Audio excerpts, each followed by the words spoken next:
విద్యాధ media ప్రేక్షకులకి నమస్కారం. ఏల్నాడు శని మేషరాశి వాళ్ళకి విశేషమైనటువంటి విశ్లేషణ ఈ వీడియోలో చూద్దాం. శని గ్రహము ఎంత శక్తివంతమైందో మనందరికీ తెలుసు. శని శక్తి అనేది మన కర్మల పైన ఆధారపడి ఉంటుంది. శని అనేది శిక్షాదాత, కర్మఫలదాత, అలాగే ఫలితదాత కూడా. మన పూర్వకర్మలకు ఫలితాలను ఇచ్చేటువంటి గ్రహం కూడా శనీశ్వరుడే. మరి ఏల్నాడు శని అంటే శని 3 రాశుల మధ్య ప్రయాణించే సమయంలో మన రాశి పైన, ముందున్న రాశి పైన, తర్వాత రాశి పైన, అంటే 1వ రాశి, 2వ రాశి, 12వ రాశి పైన ప్రయాణం చేస్తున్నప్పుడు ఆ ప్రభావాన్ని మనము ఏల్నాడు శని అంటూ ఉంటాం అన్నమాట. ఇది సుమారుగా 7.5 సంవత్సరాల పాటు ఉంటుంది. అంటే ఒక్కొక్క రాశి శనీశ్వరుడు దాటడానికి పట్టే సమయం 2.5 సంవత్సరాలు. అలా 3 రాశులు దాటడానికి పట్టే సమయము 7.5 సంవత్సరాలు. అందుకే దీన్ని మనం సాడే సాథి అంటూ ఉంటాము, ఏల్నాడు శని అంటూ ఉంటాం. మరి మేషరాశి వాళ్ళకి ఏల్నాడు శని ఎలా ఉంటుంది, ఎలా ఉండబోతుంది? అయితే 2023 నుంచి శని కుంభరాశిలోకి ప్రవేశించేశాడు.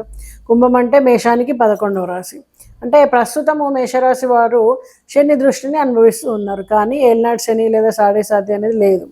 కానీ ఈ వివరాల్లోకి వెళ్తే ఏమైందంటే అశ్విని, భరణి, కృత్తిక మొదటి పాదం నక్షత్రాలకి చెందిన వాళ్ళందరికీ కూడా ఈ మేషరాశి వాళ్ళు అనేటప్పటికీ అలాంటి ఫలితం వాళ్ళు అనుభవిస్తారనమాట. అయితే అశ్విని నక్షత్రం వీళ్ళు అశ్విని దేవతలు అంటూ ఉంటాం, వైద్య దేవతలు అంటూ ఉంటాము. అయితే శారీరక శ్రమ కానీ, మంచి ఆలోచనలు, శక్తివంతమైనటువంటి శరీరం, తొందరగా అలసిపోని శరీర తత్వం ఉంటుందన్నమాట వీళ్ళకి.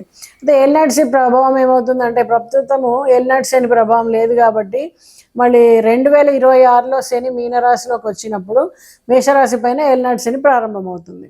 మరి శని ప్రభావం ఉన్నప్పుడు ఉండేటువంటి సూచనలు ఎలా ఉంటాయి అంటే అనవసరమైనటువంటి బాధలు ఏర్పడుతూ ఉంటాయి, శారీరకంగా అలసట ఉంటుంది, ఆర్థిక ఒత్తిడిలు ఉంటాయి. గురుగ్రహం మీద శని ఉంటే గనక కొంత జ్ఞానము తగ్గుతుంది అని చెప్పొచ్చు అనమాట. గురువు అంటేనే జ్ఞానం. మరి శనివారాలు శని మూలమంత్రం జపం చేయడం కానీ, హనుమాన్ చాలీసా పఠించడం కానీ, నల్లటి వస్త్రాలు ధారణ కానీ, నల్లటి నువ్వులు దానం చేయడం కానీ, ఇవన్నీ చేయడం వల్ల వీళ్ళకి కొంత ఉపశమనం ఉంటుంది. మరి భరణి నక్షత్రం వాళ్ళని చూస్తే ఈ భరణి నక్షత్రానికి అధిదేవత యమధర్మరాజు, ధర్మాన్ని పాటించేవారు అని చెప్పచ్చు. లోపల చాలా శక్తి ఉంటుంది, బలమైనటువంటి విల్ పవర్ కలిగి ఉంటారు వీళ్ళు. రాగాలు, వాదనలు, శక్తివంతమైనటువంటి సంఘర్షణలు ఈ నక్షత్రాల వాళ్ళకి ముఖ్యమైనటువంటి లక్షణాలు. మరి శని ప్రభావం ఉన్నప్పుడు గతంలో కానీ భవిష్యత్తులో కానీ, ప్రస్తుతం శని యొక్క ప్రత్యక్ష ప్రభావం వీళ్ళపైన లేదు. కానీ 2026 తర్వాత మేషంలోకి వస్తే భరణి నక్షత్రం మీద మొదటి భాగంలో ఏల్నాడు శని ప్రారంభమవుతుంది. మరి యమధర్మరాజుకి శని సహజ మిత్రుడు కాదు. అందువల్ల ధర్మ మార్గాన్ని విడిచి కనుక మీరు ప్రయాణించినట్టయితే శనిచే శిక్షించబడతారు. కుటుంబ సమస్యలు, ధైర్యానికి పరీక్షించే కాలం అని చెప్పచ్చు. ఈ సమయంలో మీరు పితృకార్యాలు తప్పకుండా చేయాల్సి ఉంటుంది. దక్షిణ దిక్కుగా పితృలకి మీరు దీపాన్ని వెలిగించడం, కొంత ఆహారాన్ని ఇవ్వడం చేయండి. దానివల్ల మీకు పితృదోషాలు తొలగిపోయి ఏల్నాడు శనిలో అంత ఇబ్బంది పెట్టదు. అలాగే శని గోచారం సమయంలో దాతృత్వం ప్రదర్శించాల్సి ఉంటుంది. అంటే మంచిగా ఎవరికి అవసరమో ఏంటో మీ జాతకాన్ని చూసుకొని కూడా, జనరల్గా మేషరాశి వాళ్ళు ఎప్పుడు కూడా, మేషము అనగానే అక్కడ ఆరోగ్యం, మీ సన్నిహితుల్లో, ఫ్రెండ్స్లో, అమ్మ నాన్నలకి, చుట్టాలకి, పక్కాలకి ఎవరికైనా సరే హెల్త్ బాగాలేదు అన్నప్పుడు మీకు ఏమాత్రం అవకాశం ఉన్నా కూడా వాళ్ళకి హెల్త్ కోసము మీరు పాటుపడండి, వాళ్ళకి అక్కడ సర్వీస్ చేయండి, ధర్మబద్ధంగా జీవనాన్ని సాగించండి. దాని ద్వారా మీకు శని దోషాలన్నీ కూడా తగ్గిపోతాయి.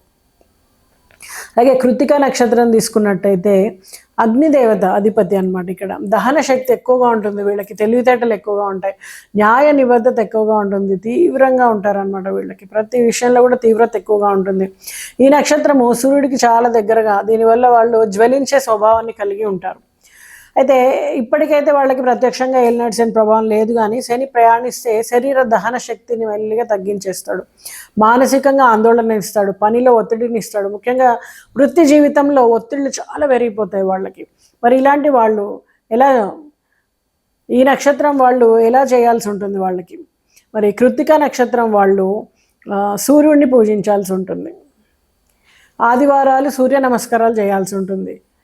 అయితే దీనివలన రోగాల్ని తగ్గించుకోవడం కోసము ధ్యానము, ప్రాణాయామము, మెడిటేషన్ ఇలాంటివన్నీ చేసినప్పుడు వాళ్ళకి చక్కటి ఫలితాలు ఉంటాయి.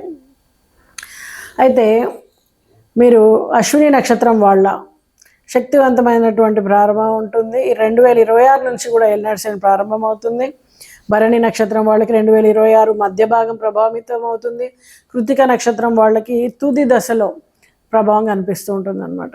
మరి ఏ నక్షత్రంలో ఉన్నప్పటికీ మేషరాశి వాళ్ళు ఏం చేయాలి అంటే 2026 ప్రారంభం నుంచే శని ప్రభావం మొదలవుతుంది కాబట్టి, ఒక పరీక్ష కాలం కాబట్టి, ప్రత్యేకించి ధర్మానికి, శాంతికి, కార్యాచరణ పరంగా ఒక లిమిటేషన్, ఒక పరిధి గీసుకొని మీరు మీకు ఎంత ఉందో అంతనే చేయడం, ఎంత ప్లేస్ ఉందో అంతే జాపుకోవాలి, ఎంత డబ్బులునే అంతే జాగ్రత్త ఖర్చు పెట్టాలి. దానం విషయంలో, మంచి చేసే విషయంలో కూడా, పూజ చేసినా కూడా, దానం చేసినా కూడా, ధర్మం చేసినా కూడా మీ పరిధి ఏంటో తెలుసుకోవాలి. అంటే మీ దగ్గర ఒక 100 రూపాయలు ఉంటే అందులో ఒక 20 రూపాయలు, 30 రూపాయలు ఖర్చు పెట్టి పూలో టెంకాయ తెచ్చుకోవాలి, కానీ 1000 రూపాయలకు తెచ్చుకోకూడదు. అంటే దాన్ని బట్టి మీరు ఒక లిమిటేషన్తో కనుక మీరు ఎప్పుడైతే ఉంటారో, న్యాయబద్ధంగా ఉంటారో, ధర్మాన్ని పాటిస్తారో, అప్పుడు మీకు శని దోష నివారణలు జరిగిపోయి శుభ ఫలితాలు వస్తాయి. మీకు ఎలాంటి ఇబ్బంది ఉండదు, మానసికంగా మీరు సంఘర్షణ ఉండదు, దానివల్ల మీ ఆరోగ్యం కూడా బాగుంటుంది. సో మీరు ఇలా కనుక పాటించినట్టయితే మీ జీవితాన్ని, లైఫ్ స్టైల్ని మార్చుకోగలిగినట్టయితే మిమ్మల్ని శని ఏ రకంగా ఇబ్బంది పెట్టకుండా సహకరిస్తాడు. మరి ఏలినాటి శని మీకు జరిగినప్పుడు ఎలాంటి ఇబ్బందులు పడ్డారు, దానికి మీరు ఎలాంటి పరిహారాలు చేశారు, ఎలాంటి ఫలితాలను మీరు చూశారు, కింద కామెంట్ చేయండి. నమస్తే.